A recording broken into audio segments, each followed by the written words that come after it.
Ready start.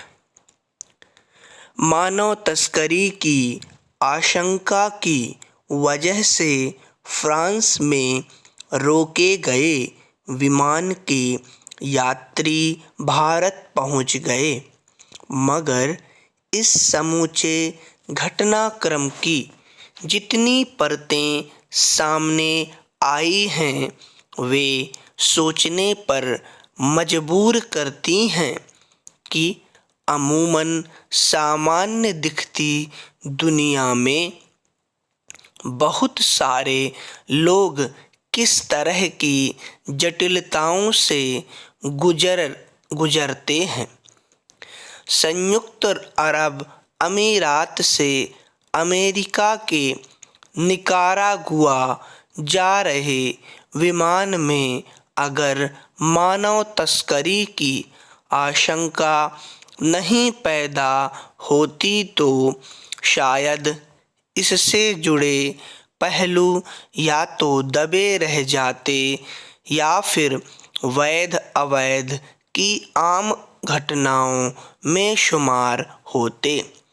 गौरतलब है कि कुछ दिन पहले निकारागुआ जाने वाली रोमानियाई कंपनी के एक विमान ने 303 यात्रियों को लेकर दुबई से उड़ान भरी थी। फ्रांस की ओर से जारी बयान के मुताबिक विमान के बारे में यह खुफिया जानकारी मिली थी कि उसमें सवार लोग मानव तस्करी के शिकार हुए हो सकते हैं। निश्चित रूप से यह एक संवेदनशील सूचना थी। नतीजतन इसे बीच में ही फ्रांस के पास बैटरी हवाई अड्डे पर रोक दिया गया। उसमें 2 लोगों को संदिग्ध मानकर उनसे पूछताछ की गई और 4 दिन तक वहां रखे जाने के बाद आखिर उनमें से 276 यात्रियों को भारत भेज दिया गया।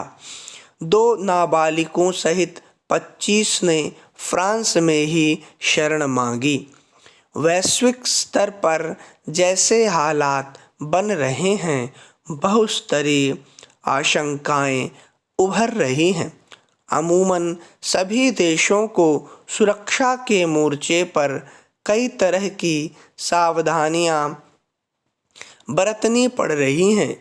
उसमें किसी आशंका के आधार पर विमान को रोके जाने और यात्रियों को भारत भेजे जाने की वजह समझी जा सकती है, मगर इसमें यह ध्यान रखने की ज़रूरत है कि किसी भी विमान के जरिए एक से दूसरे की देश की यात्रा करना आसान नहीं होता और इसके लिए किसी यात्री को पहचान से लेकर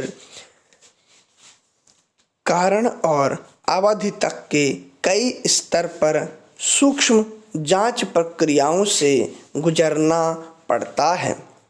सवाल है कि इसके बावजूद इतनी बड़ी तादाद में लोग किसी रोमानियाई कंपनी के विमान से दुबई से चलकर अमेरिका के निकारागुआ कैसे जा रहे थे, जिन्हें रोकने के बाद अब भारत भेजा गया।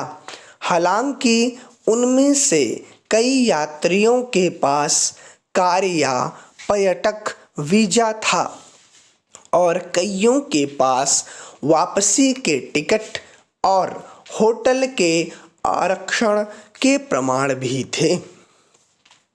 यह दावा किया गया कि निकारागुआ के लिए भुगतान करने वाले यात्री वापस नहीं लौटना चाहते थे, मगर फ्रांस में रोके जाने के बाद उनके सामने पैदा संकट के समय केवल भारत ही मदद करने को तैयार हुआ।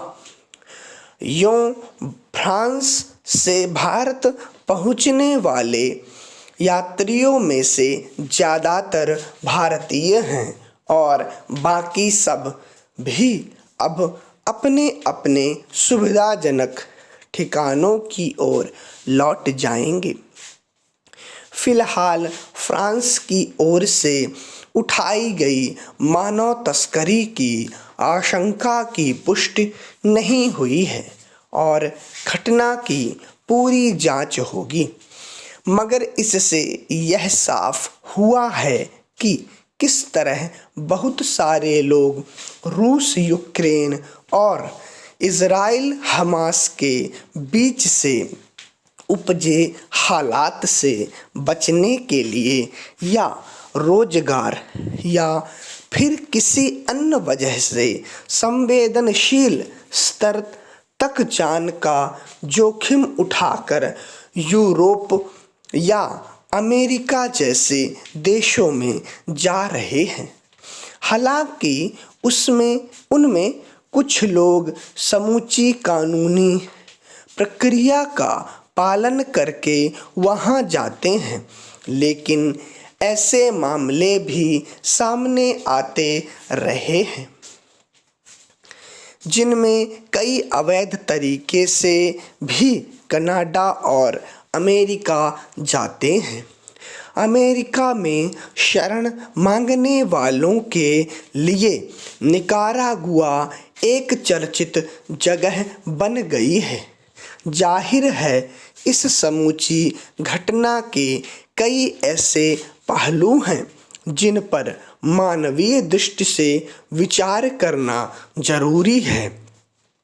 तो अंतर्राष्ट्रीय स्तर पर पैदा होते जटिल हालात में देशों के लिए सावधानी बरतना भी वक्त का तकाजा है। पैरा दिल्ली के नरेला इलाके में एक फैक्ट्री की लिफ्ट के टूटकर 30 फुट के ऊंचाई से गिरने और उसमें एक मजदूर की मौत को फिर एक हादसा ही मान लिया जाएगा, मगर पिछले कुछ समय से दिल्ली सहित राष्ट्रीय राजधानी क्षेत्र के अलग अलग इलाकों में बहुमंजिला इमारतों में लिफ्ट गिरने की जैसी घटनाएं सामने आ रही हैं।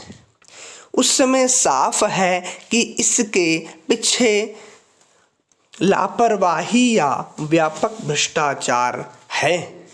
यह कैसे संभव हो पाता है कि ज़्यादा ऊंचाई वाली इमारतों में आवाजाही की सुविधा के लिए लिफ्ट तो लगा दी जाती है, मगर उसके रखरखाव को लेकर इस कदर लापरवाही बरती जाती है कि किसी तकनीकी गड़बड़ी की वजह से हादसा होता है और नाहक ही लोगों की जान चली जाती है।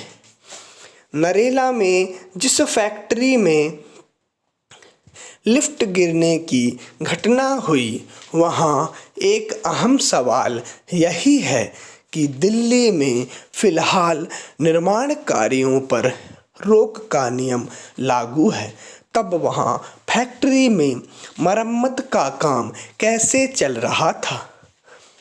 फिर उस लिफ्ट के सहारे काम क्यों जारी रखा गया था, जो पहले ही कमज़ोर और टूटकर गिर जाने की हालत में पहुंच चुकी थी?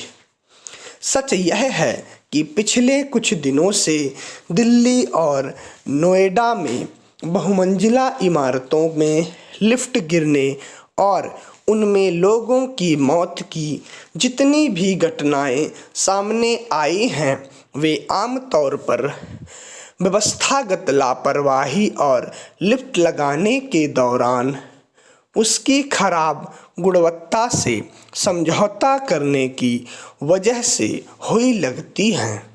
स्टॉप।